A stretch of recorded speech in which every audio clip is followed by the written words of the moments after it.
జై శ్రీకృష్ణ. 13వ శ్లోకం. యజ్ఞశిష్టాశ్వినః సంతః ముచ్యంతే సర్వకిల్బిషైః భుంజతే తే త్వఘం పాపాః ఏ పచంత్యాత్మకారణాత్. అంటే ఆ బ్రహ్మదేవుడు ఇంకా ఇలా చెప్తూ ఉన్నాడు, ఓ మానవులారా, మానవులు శాస్త్రం ఏం చెప్పిందో ఆ యజ్ఞాలను ఆచరించగా ఇంకా మిగిలి ఉన్న ఆహారం ఏదైతే ఉందో దాన్నే అమృతమని, సత్యమని పెద్దలు పిలుస్తూ ఉంటారు. అలాంటి అమృతమైన ఆహారాన్ని మానవులు తీసుకోవాలి. అలా తినేవారే సత్పురుషులు. అట్లాంటి వారి పాపాలన్నీ తొలగిపోతాయి. అలా కాకుండా యజ్ఞం మాటే మరిచిపోయి తమ కోసం మాత్రమే ఎవరు వంట చేసుకుని తింటారో వాళ్ళు పాపాత్ములు. వారు తమ పాపాన్ని తామే తింటున్నారు అని బ్రహ్మదేవుడు ఇక్కడితో ముగించారు. ఇక్కడ యజ్ఞం అనే శబ్దానికి హోమాది రూపమైన దేవపూజ అనే అర్థం మాత్రమే కాదు, మానవుడు తన షడింద్రియాలతో ఏ విషయాన్ని గ్రహించి అనుభవించినా ఆ విషయాలన్నీ కూడా ఆహారాలే అని శాస్త్ర పరిభాష. ఉదాహరణకి బ్రహ్మయజ్ఞంలో మానవుడు ఒక మంచి సద్గ్రంథ పఠనం చేస్తుంటే, అంటే కొత్త కొత్త విషయాలను గ్రహించి వాటిని లోపలే అతను తలుచుకొని నెమరు వేసుకొని ఆస్వాదించి ఆనందిస్తున్నాడు.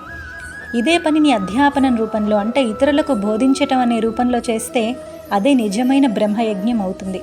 అలా చేసేటప్పుడు బోధకుడికి అందే జ్ఞానానందం కానీ, అలాంటి బోధన కోసం గ్రంథ పఠనం చేసేటప్పుడు కలిగే జ్ఞానానందం కానీ యజ్ఞ ప్రసాదమే అవుతుంది.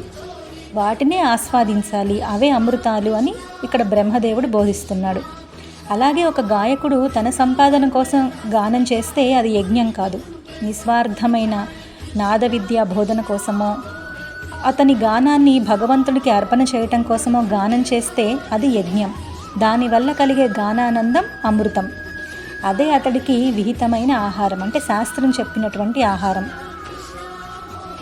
అలాగే ప్రతి ఇంద్రియం విషయంలోనూ ఇదే సమన్వయం చేసుకోవాలి. అప్పుడే మనకి తేలేది సత్యం ఏంటి అంటే, ఏ రకమైన భోజనమైనా సరే ఇతరులతో పంచుకున్నాకే నువ్వు అనుభవించు, అదే యజ్ఞప్రసాద భోజనం అని ఇక్కడ స్వామి చెప్తున్నారు. 14వ శ్లోకం. అన్నాద్భవంతి భూతాని పర్జన్యాదన్న సంభవః యజ్ఞాద్భవతి పర్జన్యః యజ్ఞః కర్మ సముద్భవః. 15వ శ్లోకం. కర్మ బ్రహ్మోద్భవం విద్ధి బ్రహ్మాక్షర సముద్భవం తస్మాత్ సర్వగతం బ్రహ్మ నిత్యం యజ్ఞే ప్రతిష్ఠితం. అంటే ఓ అర్జున, సత్పదార్థ స్వరూపమైన పరబ్రహ్మలో నుంచే ఈ సృష్టి రహస్యాలన్నింటినీ బోధించే వేదం ఉద్భవించింది. ఆ వేదంలో నుంచే రకరకాల సత్కర్మలు జన్మించాయి. మానవుడు చేసే సత్కర్మల్లో నుంచే యజ్ఞం అనబడే పుణ్యం వచ్చింది. ఆ పుణ్యంలో నుంచే సకాల వర్షాలు పడుతున్నాయి. దానివల్లనే ఆహారం ఉత్పత్తి అవుతోంది జీవులకి. ఆ జీవులు ఈ ఆహారాన్ని తింటే అది క్రమంగా వారిలోని వీర్యంగా పరిణమించి దాని ద్వారా వారిలాంటి జీవులే జన్మిస్తూ ఉన్నారు. ఈ యజ్ఞాలు కూడా సఫలమై ఈ సృష్టి చక్రం అవిచ్ఛిన్నంగా కొనసాగే విధానం అంటే ఇదే.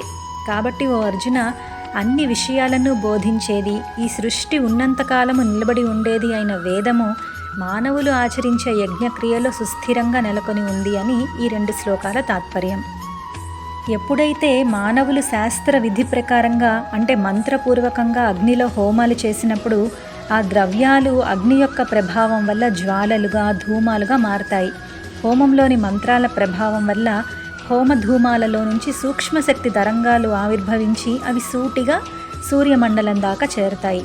అక్కడ ఆ తరంగాలు సూర్యకిరణాలతో సమ్మేళనం చెంది వాటి ద్వారానే కిందకి దిగి సరైన చోటులో సరైన సమయంలో సరైన మేఘాలుగా రూపుదిద్దుకుంటాయి. ఆ మేఘాల నుంచే అప్పుడు వర్షం కురుస్తుంది. వర్షం వల్ల పంటలు పండి జీవులకు ఆహారం వస్తుంది. ఈ ఆహారం తినటం వల్ల జీవజాతులు వృద్ధి చెందుతాయి. అంటే ఆ జీవజాతుల శరీరాలు పుష్టిని పొందుతాయి. వాటికి సంతాన అభివృద్ధి కూడా కలుగుతుంది. దీనిని బట్టే బ్రహ్మయజ్ఞాది ఇంకా ఇతర యజ్ఞ కర్మలలో కూడా హోమక్రియల వల్ల కలిగే పుణ్యం వంటి పుణ్యమే జన్మిస్తోంది అని, ఆ పుణ్యమే మానవులకు వర్షాదులను కలిగిస్తోంది అని మనం అర్థం చేసుకోవాలి. ఈ విధంగా అన్ని రకాల యజ్ఞాలను వివరించినటువంటి విజ్ఞానము వేదంలోనే ఉంది. కాబట్టి యజ్ఞాల ద్వారానే జీవ వికాస ప్రక్రియ మొత్తం కొనసాగుతోంది. కాబట్టి వేదాల యొక్క సారమంతా యజ్ఞాలలోనే ఇమిడి ఉంది అని భగవానుడిక్కడ యజ్ఞస్తుతి చేస్తున్నాడు. ఇంతకు ముందు వరకు జ్ఞానస్థుతి చేసి ఇప్పుడు యజ్ఞాన్ని స్థుతి చేస్తున్నాడేంటి అంటే జ్ఞానం కూడా ఒక రకమైన యజ్ఞమే.